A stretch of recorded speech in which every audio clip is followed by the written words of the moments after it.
आज मी घेऊन आलेली आहे 1 कप दूध आणि खोबरं यापासून आपण हलवाई स्टाईल मोदक आपण घरच्या घरी बनवू शकतो आणि ते पण अगदी ताट भरून मोदक बनवू शकतो।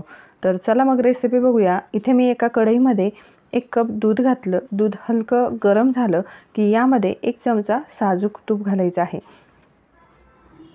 साजूक तूप सुद्धा आपल्याला छान व्यवस्थित मिक्स करून घ्यायचे। आता यामध्ये आपल्याला घरातील जी दुधाची साय असते ना, आपण रोज दुधाची साय काढून ठेवतो, ती साय इथे वापरायची आहे। इथे मी 5 चमचे दुधाची साय वापरत आहे।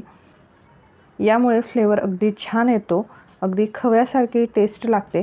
त्यामुळे साय आपण नक्की वापरायची आहे। साय घातली की आपण 1-2दा व्यवस्थित छान मिक्स करून घेणार आहोत आणि अगदी घट्ट असं हे मिश्रण तयार झालेलं आहे। आता यामध्ये आपल्याला साखर घालायची आहे। 3/4 कप इतकी ही साखर आहे। ती साखर आपल्याला या दुधामध्ये विरघळून घ्यायची आहे। अगदी 2 ते 3 मिनिटात साखर लगेचच विरघळली जाते। तर साखर विरघळली, यामध्ये काय करायचं आहे, घरातील आपलं जे खोबरं असतं ना, ते किसून आणि मिक्सरला फिरवून घ्यायचं आहे। ते वापरलं तरीसुद्धा चालेल। तर इथे मी 2 कप डेसिकेटेड कोकोनट वापरलेला आहे। तर डेसिकेटेड कोकोनटच पाहिजे असं काही नाही, आपण घरातल्याच खोबऱ्याची पावडर करून ते वापरलं तरीसुद्धा चालेल। आता आपल्याला हे छान व्यवस्थित मिक्स करायचं आहे। हे जसं जसं मिक्स करणार तुम्ही तसं तसं घट्ट व्हायला लागतं। तर 1 ते 2 मिनिटानंतर खोबरं दूध सगळं ॲब्झॉर्ब करून घेतं आणि असं छान असं घट्ट व्हायला लागतं। तर आता हे छान घट्ट झालं आहे। आता यामध्ये केसर दूध घालूया। केसर दूध घातल्यावरती सुद्धा छान मिक्स करून घ्यायचं आहे। केसर दूधचा एक फ्लेवर तर येतो आणि कलरसुद्धा अगदी सुरेख येतो। आता यामध्ये बदामाचे काप, पिस्ताचे काप आपल्याला यामध्ये ॲड करायचे आहेत। तुमच्याकडे जे ड्रायफ्रूट्स असतील ते वापरले तरीसुद्धा चालणार आहे। छान व्यवस्थित मिक्स करून घ्यायचं आहे। गॅसची फ्लेम अगदी लोच ठेवायची, कुठेही गॅस फुल करायचा नाही। त्यानंतर वेलची जायफळची पूड घालून घ्यायची आहे। अर्धा चमचा वेलची जायफळची पूड घातले, छान मिक्स करून घेतलं। आता आपलं हे मिश्रण छान घट्ट झालेलं आहे। तर आपण हे जेव्हा मिक्स करतो ना, तर खूप असं जड जाते, म्हणजे आपलं मिश्रण जवळपास तयार झालेलं आहे।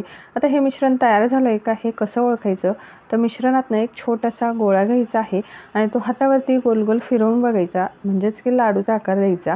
जर लाडूचा आकार दिला जात असेल तर मिश्रण आपलं अगदी परफेक्ट तयार आहे। तर या पद्धतीने आपण हे मिश्रण ओळखू शकतो। आता सगळ्यात शेवटी 3/4 कप इतकी मिल्क पावडर वापरायची आहे। मिल्क पावडरच वापरायची, डेअरी व्हाईटनर वगैरे वापरायचं नाही आणि छान व्यवस्थित मिक्स करून घ्यायचं आहे। मिल्क पावडर अगदी छान व्यवस्थित मिक्स करून झाली की आपलं हे मिश्रण तयार आहे। गॅस बंद करायचं आणि हे मिश्रण हलकं असं गार होऊ द्यायचं आहे। खूप जास्त गार नाही, पण थोडंसं हाताला चटका सोसवेल इतकं गार आपल्याला करून घ्यायचं आहे। आता हे मिश्रण मी एका बाउलमध्ये ट्रान्सफर करून घेतलेलं आहे। हे बघा, आता काय करायचं, माझ्याकडे इथे हा मोल्ड आहे। एकदाच मी 5 मोदक बनवू शकते। तर ह्या मोल्डला मी तुपाने ग्रीस करून घेतलं। मोल्ड बंद करायचं आणि अशा पद्धतीने मिश्रण घ्यायचं आणि ह्या मोल्डमध्ये असं भरून घ्यायचं। बोटाने प्रेस करायचं, जेणेकरून आपला मोदक अजिबातसुद्धा मोडला जाणार नाही। अगदी छान व्यवस्थित प्रेस करायचं, म्हणजे मोदक अगदी आकारबद्ध येतो।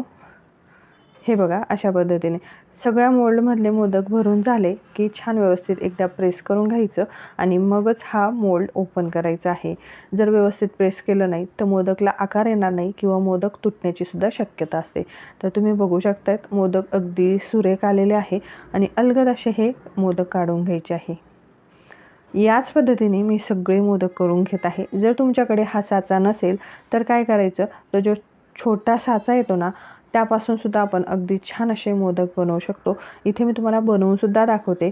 हा जो सिंगल साचा असतो ना, अशा पद्धतीने मिश्रण यामध्ये भरायचं आणि मोल्ड बंद करायचं आणि एक्स्ट्राचं जे पीठ असेल ते काढून घ्यायचं, बोटाने छान प्रेस करायचं आणि मग हा मोल्ड ओपन करून घ्यायचा आहे। अगदी सुरेख असा हा मोदक तयार होतो। हे बघा, तर हे मोदक आपण सगळे बनवून घेतले।